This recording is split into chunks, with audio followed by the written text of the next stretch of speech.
Let's assume I want to train my wrist flexion and wrist extension with a dumbbell or any type of weight. Then traditionally, due to my normal arm position, I always have a supinated position when doing flexion, and I will have a pronated position when doing extensions. But we have multiple beautiful variations we can explore that allow us to train the forearms in different angles. The first one is by having a bench at shoulder level and leaning down here. Now my forearm position is neutral, meaning I can now train wrist extensions in neutral. I can also lie down sideways on the bench like this and train it like this. Same way, can rest on my side, have a neutral position and train it. Now that might sound like a really boring variation, but it's still a little way how you can train the forearms in different rotation patterns with the same load. But if we don't have the bench, if we don't want to move around and lie weirdly, we have more options. Let's take a look at that. One of them that's obviously pretty easy is I can have a resistance band, a cable, anything like this coming from the side. What this will allow me is I can now train, this is like my stable setup, I can now train neutral wrist flexion and wrist extension like this.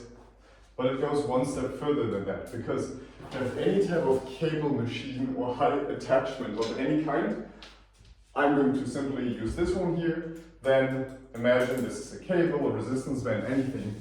With this coming from the top, now I have to fight the resistance to move down. So now I can train pronated wrist flexion instead of supinated wrist flexion, and turning around like this, pushing my hand down, putting some weight on it so that I don't have to focus on the tricep, I can train supinated wrist extension instead of pronated wrist extension. This easy way with changing angles of direction, especially a high cable situation that you can find in nearly any gym setup or replicate just with a band, can really nicely allow you to train different angles, because it's not uncommon that we don't always only want our extension to be pronated and our flexion to be supinated.